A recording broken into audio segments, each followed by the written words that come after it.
Hey everyone, welcome back to Best Health Positively. I'm Krista Novisky, and I'm so glad you're here today, where we talk all things health, anything from high-intensity intervals to sleep habits, and really everything in between.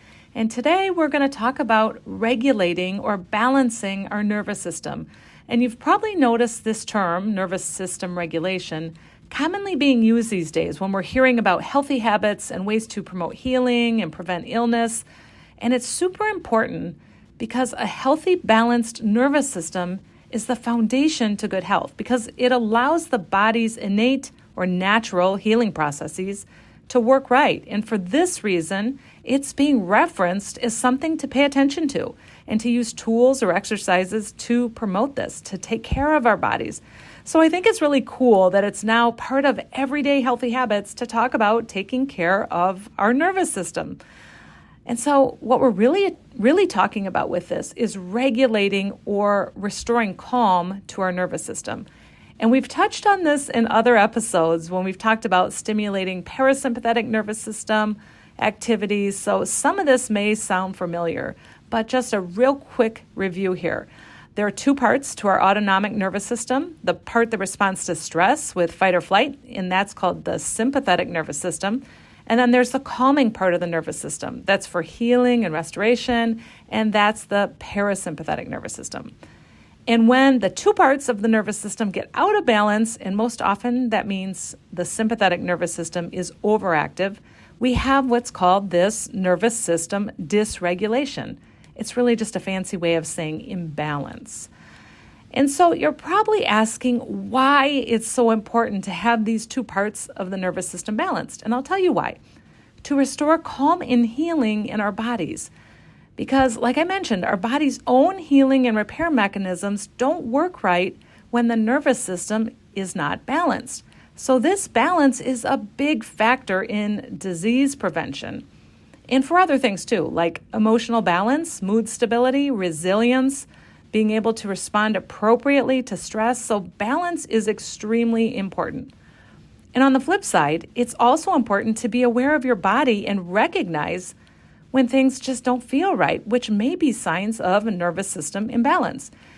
And that might feel like you're being pushed to the limit. You're just not thinking clearly. You don't feel emotionally balanced. That might come through as being moody or feeling anxious. And we've all experienced this at some point in a really stressful situation where we just can't even think straight. And when you recognize this, you can use some of these tools that I'll share here in a minute to hopefully help restore balance in your nervous system. So you might be wondering what causes this imbalance in the first place. And as I just mentioned, one of the big causes is stress, especially chronic stress, trauma, sleep deprivation, and there are other causes, but we're not going in depth with the causes here. I'm really more interested in sharing ways to prevent imbalance. So most importantly, what can we do regularly to keep our nervous systems regulated or balanced? So I'm going to share 3 things that are effective for keeping our nervous system balanced. And those are, number 1, breathing exercises, number 2, mindfulness, and number 3, movement. So first, number 1, breathing exercises really help to stimulate that parasympathetic nervous system.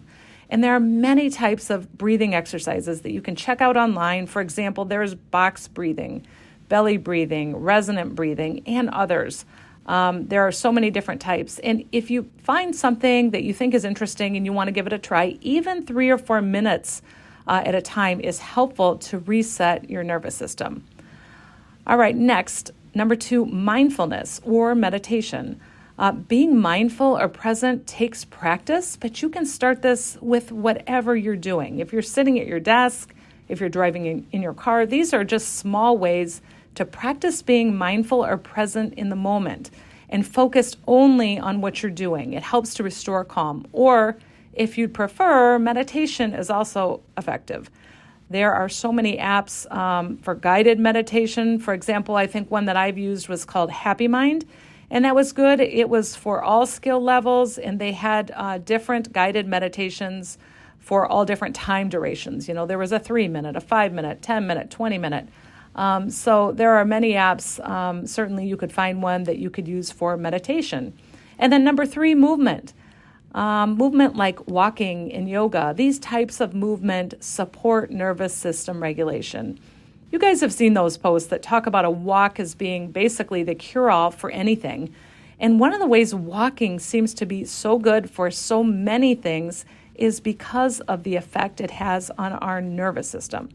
So the bottom line here is we need to take care of our nervous systems. Just like we talk about taking care of our hearts, our muscles, our bones, we need to take care of our nervous systems too. And of course, the best way to do this is proactively, using the practices I just mentioned, breathing exercises, mindfulness, movement, those kinds of things. So I hope this has been helpful. I think it's actually really practical information for us since we're living in a time when many people are stretched thin and burn out.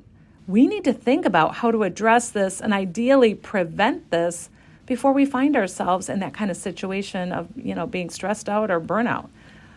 So thanks for being here as always. If I can help, please reach out and let me know. I'm happy to help if I can, or at least point you in the right direction if that makes more sense. I hope you'll think about adding in at least one of these practices, either some breathing, mindfulness, or movement on a regular basis. It could be that you start with just 5 minutes daily, because really that is enough to make a difference. So again, let me know if I can help. The links to message me are in the show notes, or you can email me at kristanavisky@gmail.com. I'd love to hear from you. In the meantime, take care, and I'll see you here again next time.